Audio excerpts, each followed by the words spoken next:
Welcome back. This is Tuhon Aditya from LightHaven. Today we're going to be re-looking at one of the most requested concepts or principles that I get asked about, and that's the Pasada.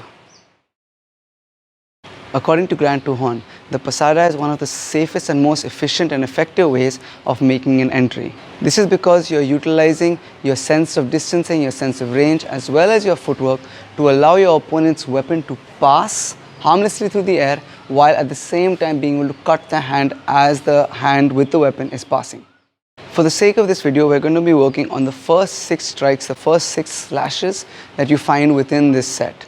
I have also made a whole other video on this set. I'm going to leave that linked at the end of the video or in the description down below. Do check that video out after you are done watching this video. For the sake of the drill, we're going to start with our left leg forward. However, in application, it doesn't matter whether your right leg is forward or your left leg is forward. For now, I'm going to start with my left leg forward, the weapons in my right hand. And my first step is very important. My first step can either be 45 degrees, 90 degrees, or reverse 45 degrees. But I do need a first step, and that's going to help me get off center line when my second step helps me to cross. So for the sake of the drill right now, I'm going to step 45 degrees with my left leg, and then I'm going to cross my right leg behind me. Now the size of the cross is important, because if I cross very close to my foot, my body doesn't really move. I want to cross enough that my body is actually being forced to move. And the way I'm imagining this is that a strike is coming, I'm stepping in whichever direction, and then I'm using the cross to get my body to move further away from the oncoming weapon. So that's really important. As I'm stepping and crossing, I'm going to do an angle 3, or this reverse diagonal forehand, targeting my opponent's hand. From here, I'm going to step horizontal, cross in front, step horizontal. Then if I'm going to my right side, my left leg is going to go into this reverse 45 degree stance. Then coming back horizontal, step, cross, again back to horizontal, and then we begin again. It's on top of this footwork pattern that we add in our 6 slashes. So the first one is going to be a step, cross, angle 3. I'm going to step horizontal, angle 2, circular, angle 2, and I'm going to come back and load onto my shoulder. From here, I'm going to throw my left leg back, angle 1, step horizontal, angle 2, cross, circular, angle 2, and then the drill begins again. So step 3, 2, 2, 1, 2, 2, 3, 2, 2, 1, 2, 2. I have talked about this specific pattern and these slashes in much more detail in the other video. Again, please do check that out after this. But for the sake of this video, I am also going to be showing another common variation of this. And essentially what that is, it's going 3, and instead of coming back with an angle 2, we're going angle 3, angle 4, angle 2, angle 1, angle 2, angle 2. So my left leg is going to be in front again. I'm going to step, cross, angle 3, step horizontal, angle 4, angle 2 with that cross, reverse 45 degrees, angle 1, angle 2, cross, angle 2. One more time, 3, 4, 2, 1, 2, 2. So we're going to do this from angle 1, angle 2, and whatever I'm going to do, Neha is going to continue to feed me angle 1, angle 2, because I don't want to function under the impression that once I hit Neha's hand, she cannot do something again, because I myself have broken my thumb in a stick fight and continued fighting. I've seen people breaking their fingers in fights, not dropping their sticks and continue to fight. I've also fractured my forearm, continue to fight. So I'm not going to function under the illusion that she's going to drop a stick just because I hit her hand. If she does, that's amazing, but I want to be prepared for if she does not. So we're going angle 1, angle 2, angle 1, angle 2. I'm going to step. You can do this in 2 ways. You can step straight, cross straight behind, or you can step 45 degrees, because remember when we did the Pasada, we started with the left leg forward, small step, and then cross. Here we're starting with the right leg forward, so I can still have that step 45 degrees and then cross. Essentially what my footwork is trying to do is it's taking away the need for my weapon to intercept her weapon. I am using my footwork to create, so if she's reaching me, the way I like to explain it is she's reaching me and I just cross behind me. Now she can no longer reach me, but I can reach her hand. The reason why we're stepping 45 degrees is if we step straight behind, even though she's not hitting me, I can just about reach her hands, but not her forearm. And the hand is a pretty easy target to miss, especially when it's moving really fast. If I step 45 and then cross, I'm still protecting my body, but I can reach her forearm. So again, angle 1, angle 2. I'm going to step 45 degrees and cut that forearm. 45 degrees and cross and cut that forearm. The other point of the cross is from here, I want to be moving only in that direction. The cross hampers my mobility, yes. If I want to move in any other direction, it's a bit hard, but I want to be crashing in so I can intercept that angle 2 before it reaches its point of most extension and most power. So 1, 2, step, cut and trap, tap, parry, whichever way that you want to think about it. One more time from a different angle.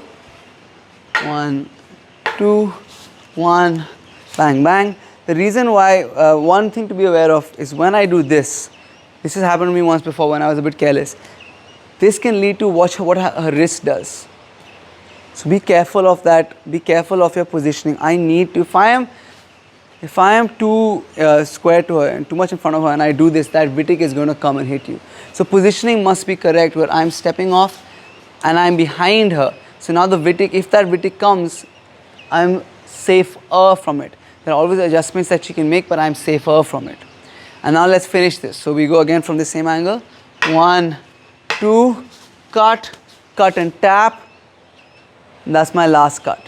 That's why it is a fluid cut and not a broken cut, because from here this cuts through and then it's going to come back and cut the head, and then I can just continue my movement.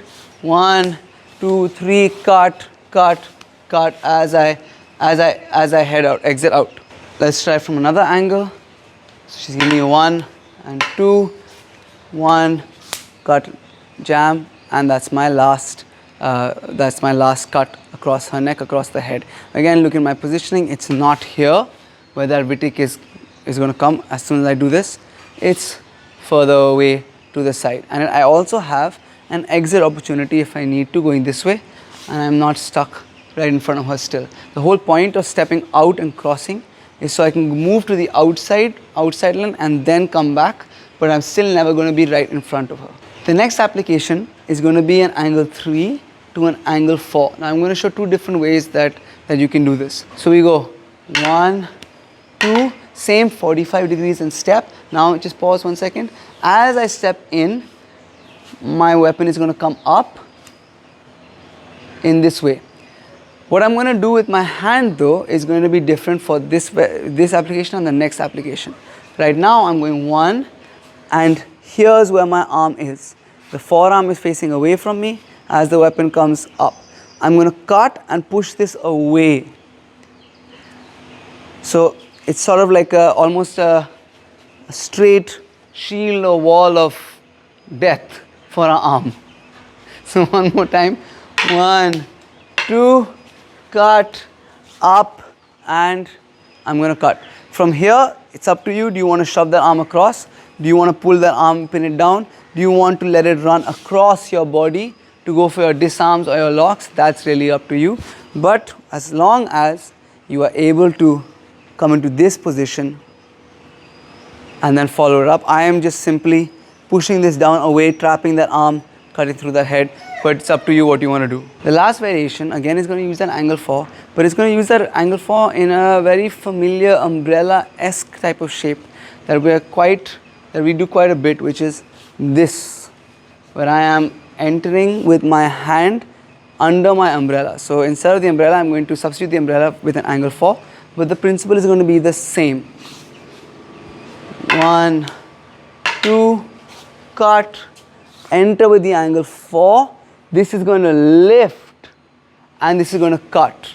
If she has a longer punyo, then you also have the opportunity to do 1, lift, come up, trap the hand, trap that punyo, with that cut, you have also disarm opportunities over here. If it's a shorter punya, you can still try and get that position for that disarm, but if you don't, that's also fine if you get here, as long as you're controlling that arm and you're finishing the strike. The difference between this and the other two variations is that here I am going to end up on the inside of her shoulders. Also, it is debatable how effective a movement like this would be if she is giving me a full power angle too. I am not personally confident enough to be able to lift like this, but I am sure there are enough people out there who could pull this off. I'm a little bit more confident with the second variation, and I am a lot more confident, quite confident with the first variation. The first thing to watch out for is something that I feel like I harp on about all the time, and that's knowing where your edge is, where the orientation of your edge is. Especially on these reverse diagonals, you want to be cutting upwards and not slapping upwards or hitting with the back. You could thrust upwards, but that's a different motion. Here we're slashing. So know where the edge is at all times. The next thing to watch out for is your reverse 45-degree footwork for my angle 1. Now, if center line is here, I am stepping 45 degrees. Normally I would go to my right side with my right leg, like this, backwards 45 degrees. But now I am going to my right side with my left leg. Here I want to make sure that I pivot my bottom leg, and I also want to make sure that I don't turn completely 90 degrees when I'm giving my back to my opponent. I want to be 45 degrees. Thank you so much for watching. If you liked what you saw, if you learned from what you saw, please do like and share this video. Please do subscribe to the channel. All of these things really do help out the school and the channel a lot. A huge thank you to all of our patrons. Thank you so much for your support. If you'd like to know more about our Patreon page and all the exclusive content that we offer over there, check out the link I'm going to leave in the description down below. Lastly, our online classes are up and running. Our residential program is up and running. So to train with us, check out the email I'm going to leave in the description down below. Thank you so much to Neha for assisting me. Thank you guys for watching, and see you in the next video.